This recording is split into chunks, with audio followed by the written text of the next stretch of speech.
भगवान जीवों के भीतर भी हैं, भगवान वृक्षों के भीतर भी हैं। वृक्षों की रक्षा करो, कोई जीव है पशु पक्षी उनकी रक्षा करो, कोई गौ माता है उनकी रक्षा करो। उनको तो मारने में लगे, उनको तो खाने में लगे, बड़े स्वाद ले ले करके मांस भक्षण कर रहे हैं, मांसाहार खा रहे हैं।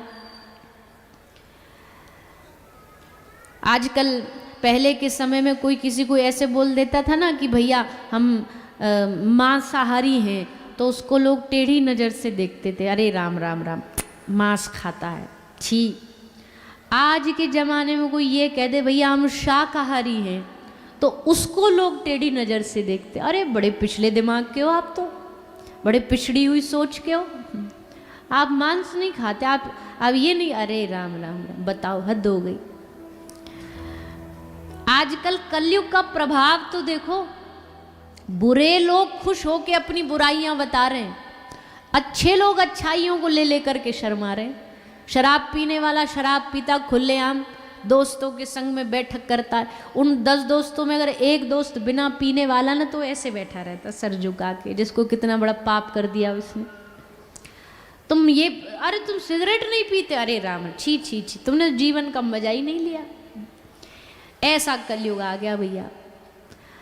आजकल उनके स्टैंडर्ड में बनने के लिए लोग गलत काम करने लगे हैं, एक माहौल में ढलने के लिए लोग गलत काम करने लगे। शराब का नशा, तम्बाकू का नशा, बीड़ी तम्बाकू सिगरेट, खान पान, अब क्या कहें, हम कितना कथा करें कि इस सब के बारे में बोले, पर आज जमाना ही ऐसा है कि बड़ा दुख होता है युवाओं को देख देख करके, युवा बालक बालिकाओं को। अच्छा पहले तो लड़के ही पीते दिखते थे, अब तो घना कलयुग आ गया है।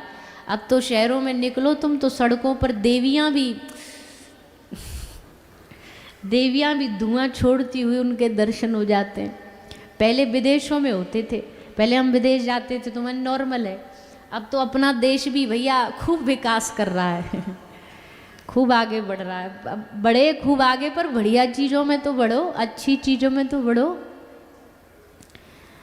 तो हम तो व्यासपीठ भागवत से यही निवेदन करते हैं कि अपना खान पान शुद्ध रखो, अपना आहार शुद्ध रहेगा तो मन शुद्ध रहेगा, विचार शुद्ध रहेंगे। हम कई बार कहते हैं कि जैसे फूड पॉइजनिंग होती है ना, वैसे ही भोजन से थॉट पॉइजनिंग भी होती है, विचारों में अशुद्धता आती है।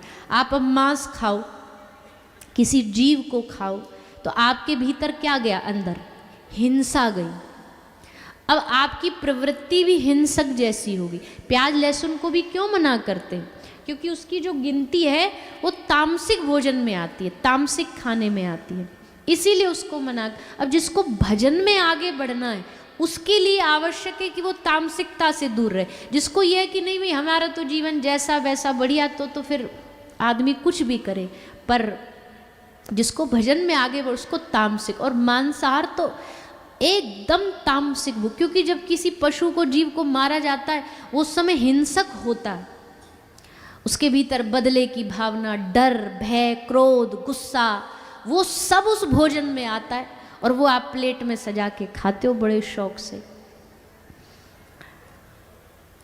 तो मांसाहार आज एक बहुत बड़ा, हम तो देखते हैं दुनिया में घूमते हैं, कई बार ऐसी ऐसी जगह, कहीं भी चले जाओ दुनिया में, अपने देश में फिर भी थोड़ा बहुत कहीं थोड़ा शुद्ध भोजन मिल जाता है, कोशिश करते हैं शुद्ध भोजन मिल जाए।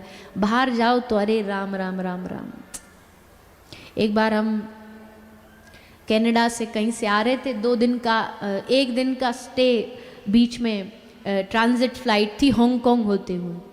तो कभी हम दूसरे देशों में जाते, पर चाइना हांगकांग ये देश में कोई कथा होती नहीं तो हम जाते नहीं। वो एक रात के लिए हम वहाँ रुक गए। अब रुक गए तो कनाडा से आ रहे थे, वहाँ गुजराती सब भाई रहते, तो उन्होंने हमारे लिए रास्ता के लिए, कोई फ्लाइट कम खाते नहीं, तो थेपला बना के रख दिया था। अब थेपला तो रख दिया, पर वो अचार रखना भूल गए। अब सूखा वो गले से नीचे ना उतरे, तो हमने कहा चलो ने मार्केट में ही रुके थे, तो ने मार्केट में घूमाते, अचार ले आते हैं, अचार के संग खा लेंगे। अचार ढूंढने गए, अचार ढूंढने गए, अचार तो मिला, बहुत बहुत मिले, पर काय का अचार? छिपकली का अचार, मेढक का अचार। हम देख करके हमने कहा चाहे भूखे मर जाओ भैया, यहाँ तो राम राम भगवान ही बचाए। फिर एक टमाटर मंगवाया नीचे होटल से, उसमें नमक डाला, उसके संग खाया। तो बताओ लोगों के भीतर क्या हैवानियत आ गई है। अच्छा पहले तो ये बाहर ही देखने को मिलता था, पर अपना भारत भी अब तो कंपटीशन दे रहा है मांसाहार में। भैया अपने बच्चों को समझाइए, बचाइए। किसी का जीवन, किसी का प्राण, किसी का जीवन छीनने में क्या मिलेगा आपको? आपके उस जीवन के छीनने से सोचो भगवान क्या उसका परिणाम देंगे। हम ये बात आपको इसलिए बता, हमको पता है आप सब लोग शुद्ध शाकाहारी एकदम सात्विक भोजन वाले बैठे हो यहाँ पे, है ना? हाँ तो सब, लेकिन कई लोग ऐसे होते ना कि रिश्तेदारी में हो गया, बालक आजकल के ऐसे हैं कि कॉलेज चले गए, यूनिवर्सिटी चले गए, वहाँ खान पान, उन बच्चों को समझाई।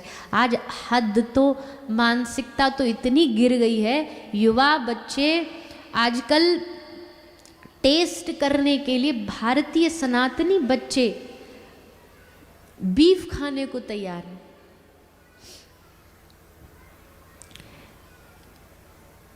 एक कॉलेज है, वैसे बड़ा विवादों में रहता है हमेशा, दिल्ली का JNU। उस कॉलेज में, उस यूनिवर्सिटी में, वहाँ के युवा बच्चों ने मांग करी सरकार से कि हम अपने कॉलेज में बीफ पार्टी ऑर्गेनाइज करना चाहते हैं। भारत के बच्चे, सनातनी बच्चे। तो भैया अब उनको पता ही नहीं है, ना तो उन्हें जीवन का पता, ना उन्हें भोजन का पता, ना उन्हें गौ माता की महिमा पता, गाय की महिमा जानते नहीं। आजकल के बच्चों से आप पूछ लो क्या होती है गाय, बता दे तो। पुराने जमाने में शिक्षा की शुरुआत में ही गाय से शिक्षा शुरू होती थी। अगर कोई यहाँ हिंदी पाठ्यक्रम से पढ़ कर के आया हो तो हिंदी पाठ्यक्रम में निबंध लिखे जाते थे। सबसे पहला लेख किस पर आता था? हाँ जी, अब आपके पंजाब में पता नहीं, कुछ और हो तो पता नहीं, पर ज़्यादातर जो निबंध होता था वो गाय से ही शुरू होता था। हिंदी की पहली निबंध गाय से, मतलब शुरू से ही उसको धर्म की भावना से बच्चे को जोड़ दिया जाता है। आजकल बच्चों को शिक्षा में तो धर्म है ही नहीं। बड़े बड़े इंग्लिश मीडियम स्कूल में आजकल बच्चों के लिए, छोटे बच्चों के लिए काउंसलिंग हो रही है। बच्चों, ये बच्चे जिस उम्र के बच्चे हैं जिनकी काउंसलिंग हो रही है ना, इस उम्र के पुराने ज़माने में अगर आप देखो ना, आजकल का 5 साल का बच्चा भी कहता है आज मेरा मूड ऑफ है। 5 साल का बच्चा, 5 साल के बच्चे को एक ज़माने में मूड होता क्या ये नहीं पता होता था। आज मैया ने कुछ भोजन बना दिया, आज मेरा ये खाने का मन नहीं है, आज हम ये खाएंगे। पुराने ज़माने में अगर ऐसा बोल देना कि ये खाने का मन नहीं, तो 2 तो थप्पड़ खाओगे पहले। बोले चुपचाप जो बना खा, खाने का मन नहीं है। तो भैया युग बड़ी तेजी से बदल रहा है। इस युग में बच्चों को धर्म से जोड़े रखना, संभाले रखना बहुत जरूरी। उनको ले जाया करो अच्छी अच्छी जगह, गौशाला ले जाओ, गायों के पास ले जाओ, बच्चों को गायों के बीच में थोड़ा खेलना सिखाओ। बच्चे गायों से ऐसे डरते हैं जैसे कोई शेर देख लिया। कई बार हमारे अस्पताल में कोई बच्चे आते हैं बाहर से, तो उनसे कहो कि बेटा बछड़ा के साथ खेलो। अच्छा, हमारे अस्पताल में बछड़े भी हैं और कुत्ते भी हैं, कुत्ते बिल्ली और पशु पक्षी भी हैं। तो बछड़े के पास नहीं जा पाते, वो बछड़े से डरेंगे। हाँ, कुत्तों के पास जाने के लिए तैयार हो जाते, उनके साथ खेलने के लिए तैयार हो जाते, क्योंकि उन्हें कभी दिखाया ही नहीं गया। उनको लेकर के जाइए, उनको बताइए बेटा तुम्हारा जन्मदिन है ना, तो बाद में हम जाएंगे पार्टी करने, केक काटने के लिए, वो बाद का विषय है। पहले हमको जा कर के गौ माता के सामने गौ माता को चारा खिला के आना, गुड़ खिला के आना, ये तुम्हारा असली जन्मदिन है। आप नहीं सिखाएंगे तो वो सीखेंगे कहाँ से? उनको पता कैसे लगेगा? तो जाया, गौशाला जिस भी क्षेत्र में हो, शहर में हो, वहाँ जाया करिए। हम भी कल आपके क्षेत्रीय कोई गौशाला में जाने वाले हैं दर्शन के लिए। तो आप सब कोई भी उत्सव हो ना अपने जीवन का, गौशाला में मनाओ। और एक बात और कहें, अगर आप अपने जीवन के अच्छे उत्सवों को बड़े बड़े गार्डन और बैंक्वेट हॉल में मनाओगे ना, तो अतिथि बन करके दुनिया वाले आएंगे। पर अगर वही आप अपने जीवन का उत्सव किसी गौशाला में मनाओगे, तो अतिथि बन करके खुद गोपाल आएंगे, ठाकुर जी आपके गेस्ट बन करके आएंगे। हाँ वाह भैया, जाना पड़ेगा। क्यों? क्योंकि उसने गौशाला में उत्सव रखा है, गौशाला में अपना ये शादी मना रहा है, कुछ भी मना रहा है। अब भाई आप नहीं बदलोगे, सत्संगी नहीं बदलोगे, तो फिर कौन बदले? हम थोड़ी ना कोई मार्केट में घूम रहे लोगों को प्रवचन दे रहे हैं ये काम करने का। पर आप और हम जो इस पंडाल में बैठे ना, हमारी परम जिम्मेदारी बनती है। हम नहीं रक्षा सेवा करेंगे गौ माता की, तो कौन करेगा?